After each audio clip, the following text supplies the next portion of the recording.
Hi everyone, it's Vanilla. Today I'm going to be talking about another installment in the Mystery Dungeon series. Today we're going to look at a game I had never heard about before, Pokemon Mystery Dungeon. Let's go Tempest Adventure Squad. Since we have a lot of new folks coming in watching these videos, I just kind of wanted to let everyone know a bit more about the types of videos I make before we get started. My videos are meant to be lighthearted and generally laid back. I'm not the type to do in-depth analyses or deep dives into things. It's more of a surface level approach to a game or a series. I'm sure there are lots of other folks who make very organized and informative videos about whatever I may be talking about, so definitely go check them out if that's more your thing. My videos are definitely not that. I just make silly content that may make you laugh or smile. More often than not, I'm playing a game for the first time when I talk about it, or from a more casual perspective. I don't hold the most nuanced opinions, and I definitely don't claim to be an expert on anything I'm talking about. I am a one-for-all team, I play through all these games myself, I write my own scripts, and edit my videos. So please try to keep that in mind when you watch any of my stuff. If YouTube has suggested my video to you, I can't guarantee that you'll like it. The algorithm likes to show a bunch of folks my stuff. But if you came here on your own, I ask that you give me a chance before you click away. If you do find you enjoy me and my content, please consider giving me a like and subscribe to my channel. Now, while I was looking around for some information when I made my last video on Explorers of Sky, I stumbled upon a table that listed all of the Mystery Dungeon games, and something caught my eye. I saw a few games that had been released shortly after Explorers of Sky, but they were only released in Japan. This made me kind of grumpy because I don't like being told that I can't do something. It's one of my many personality flaws. So me being me, I decided to use some of my super magic Google powers to summon a translated version of one of these games, and that's what we're going to be talking about today. I chose Tempest Adventure Squad, but there's also Radiant Adventure Squad and Wildfire Adventure Squad, and the English patches were released back in 2020 by a group of extremely talented folks, something that I honestly can't relate to. The original titles were released in 2009, roughly 3 months after the release of Explorers of Sky. They were WiiWare titles that were initially sold for 1,200 Wii points, which was somewhere around $12. So a couple of things. One, I'm using the terminology from the in-game translations, so things might be named a bit different depending on the source. Two, there are slight differences between the three versions. The starting zones are different. For example, in Tempest, your main town is called Pokemon Beach, whereas in Radiant it is called Pokemon Garden, and in Wildfire it is called Pokemon Village. The scenery changes accordingly, so Pokemon Beach is a beach, and Pokemon Garden is a garden. Next, there's a slight variation in each dungeon between versions, which means there are 45 total unique dungeons between all three games. The available starters are also different, with Wildfire having mostly fire types, Tempest having mostly water types, and Radiant having mostly electric type starters to choose from. There's no oddly specific personality test to take, so you're free to choose whichever Pokemon you'd like to be your starter. You can also choose 3 other starter Pokemon to join your team, so you can have a full team of 4 Pokemon if you'd like. The story for these games is extremely simple and not something that should be the main focus when playing them. It's a far cry from the Explorers of Sky storyline, and I mean they're not just in different time zones, they're on completely different planes of existence. Honestly, if you're a diehard for engaging storylines or a real stickler about the Mystery Dungeon universe, you've probably avoided these games. But if you're a casual scrub like me, you might want to give them a chance. I'm gonna do a bit of foreshadowing here and let you know that I'm gonna talk about the plot real quick, like super quick. But I'll put up a timestamp if you'd like to jump to me talking about the gameplay. So the plot of Tempest Adventure Squad starts us off with a panoramic introduction of Pokemon Beach, courtesy of the village elder Slowking, where he informs us that some of the locals decide that they want to throw hands with each other, but we're told that it's okay, because they get along at the end of the day. Swinub and Aron rush over to Slowking and inform him that their friend Shuckle has gone missing in Dubious Hill. Now, you might be wondering what a toddler is doing running into dungeons and stuff. Well, we learned that Shuckle is looking for tasty food. That's literally it. He heard a rumor that there was food in the dungeon and decided to go for a stroll to go get it. So we had to go extract him from the catacombs and bring him back to the beach. Afterwards, Slowking asked us to form an adventure squad since we did so well rescuing the small child. Why can't someone else do this, you might ask, and I would tell you to be quiet and let me finish my monologue. Slowking tells us that everyone is so busy with their day-to-day lives and they don't have the time to answer the requests on the bulletin board, which logically think about it. A lot of the requests are rescuing Pokemon, so we're just ignoring them and they're stuck there. How does that work? Once we name our squad, we go about our business doing typical Adventure Squad stuff. The next point of interest is when Farfetch'd shows up, talking about a mysterious chocolate that is apparently located on the appropriately named Chocolate Isles. Now this chocolate must be made of some sort of something, because once we bring it back to the beach, all the Pokemon go back to their violent ways. They completely lose their minds over this chocolate. They start physical altercations over it. And don't get me wrong, I've thrown elbows over food before, but this scene was just a full-on cage match. Definitely not what I was expecting. So then we learn about Treasure Mountain. Treasure Mountain has a treasure that can apparently bring unity back to the beach folk. I don't know why we couldn't just try to split up the chocolate and why everyone was so insistent on eating the whole bar. Surely this could have all been solved if we just shared. But that didn't happen, so we have to go to Treasure Mountain regardless. Now I know you're asking, Vanilla, what was the treasure? And I was getting there. The treasure at the center of the mountain was just more food. Cookies to be exact. So I don't really know how that helps the situation.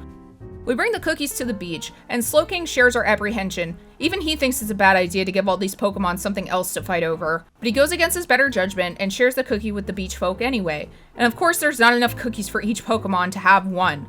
Surprisingly, these savages decide to put aside their differences and split the cookies, which is what should have been done with the chocolate in the first place. But they got there at the end of the day, which is what matters. The game then ends with everyone learning that it's better to share than be stinky and selfish, which is something that I think everyone should be reminded of. I think overall, the story was fun. Like I said, it's not a literary masterpiece, but it's still good for what it is. The characters have their own little unique quirks and scuffles, like the Gastrodons at the Gastrodon shop. They are husband and wife, and very lovey-dovey when interacting with each other normally. But once the tensions rise following the chocolate incident, they become hostile towards each other, which was kind of sad to see. You can see that they still loved each other, but were very conflicted over the chocolate. It's the small things like that give the story the additional depth it needs.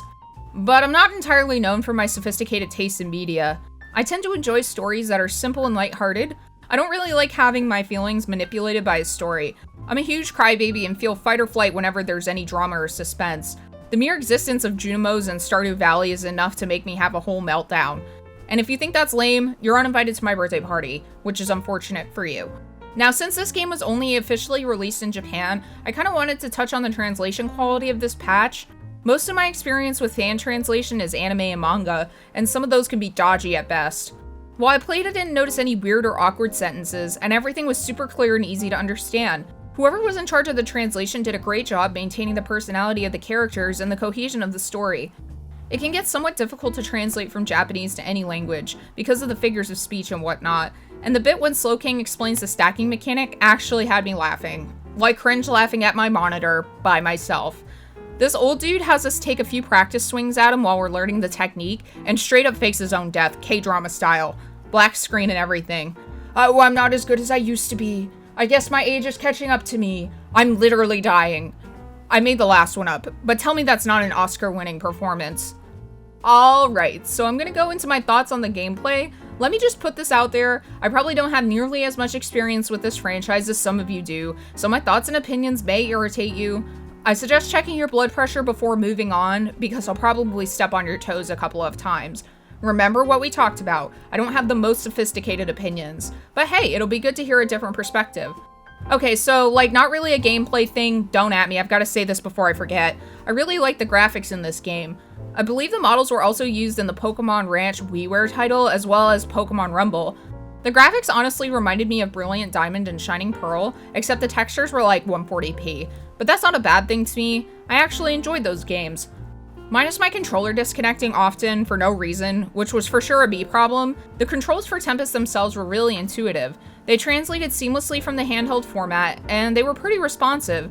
You do move at the speed of sound if you hold down the B button, and it just looks like I'm speed hacking, but I can assure you that it's real time.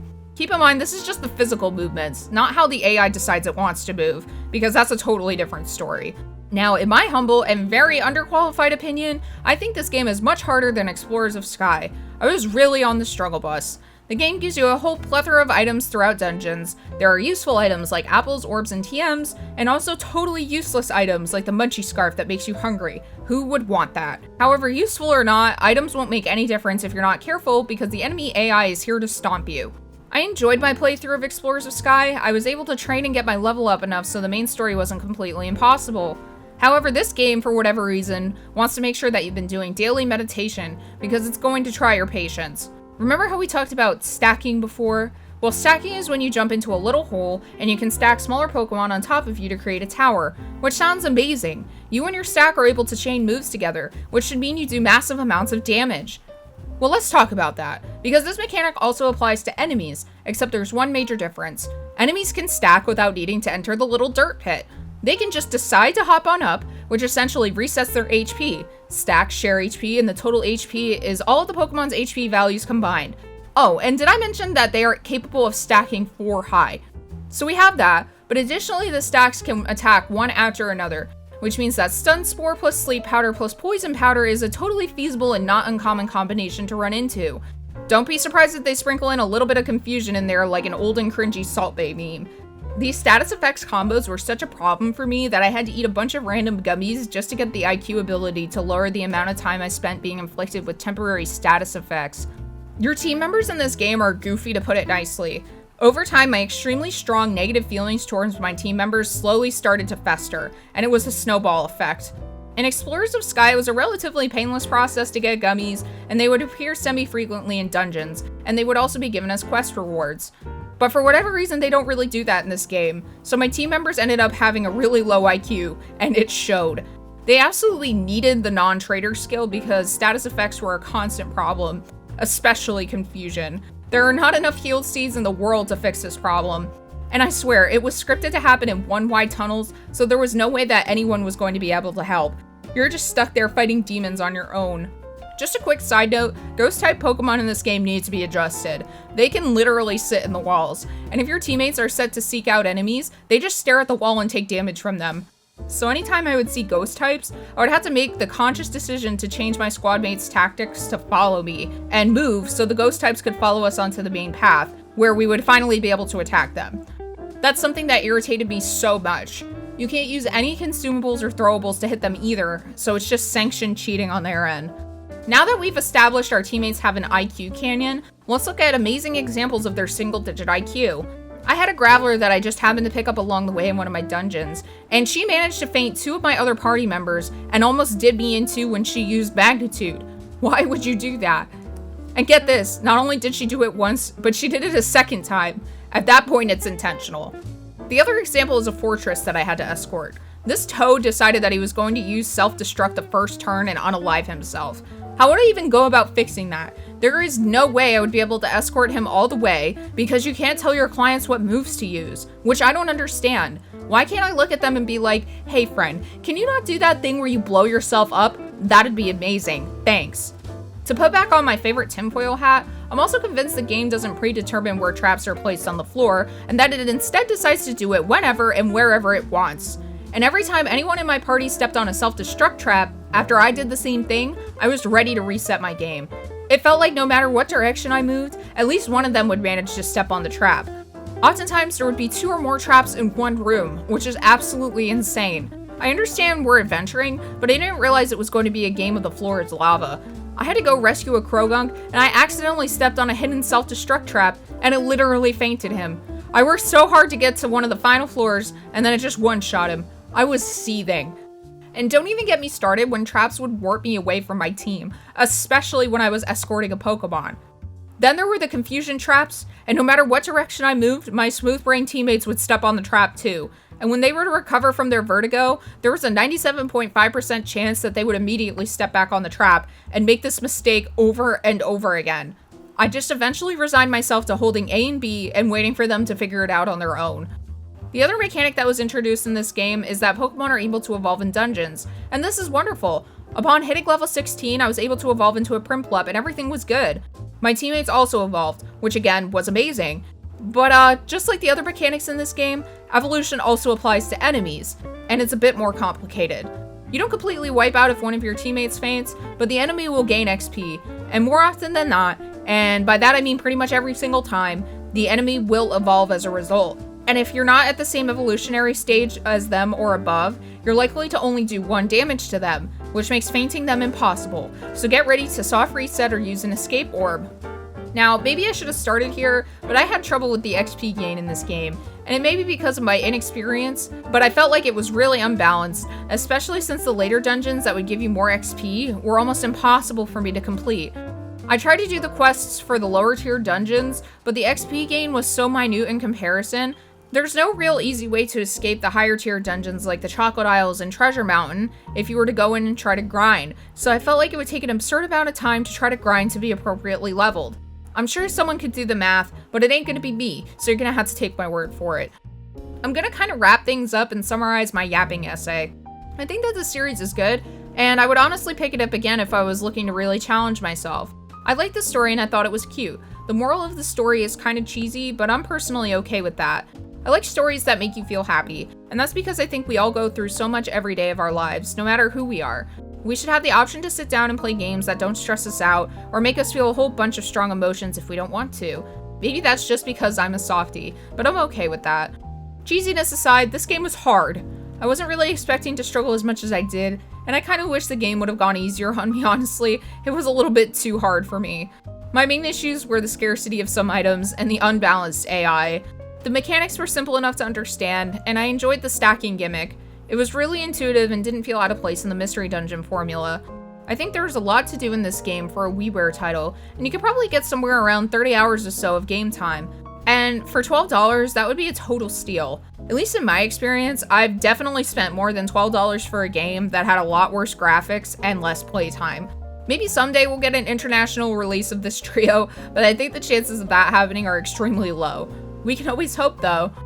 If you made it this far through the video, thank you so much for watching. I appreciate each and every one of you who take the time out of your day to watch my videos. If you can, please leave a comment down below of which Mystery Dungeon game is your favorite and who your starter is. It's always really fun to see everyone's answers. And I would ask again that if you haven't already, if you could give this video a like and subscribe to my channel, that would be amazing. I make Pokemon content all the time, so if you like Pokemon as much as I do, I hope you decide to stick around. And I hope to see you again next time. Okay, bye!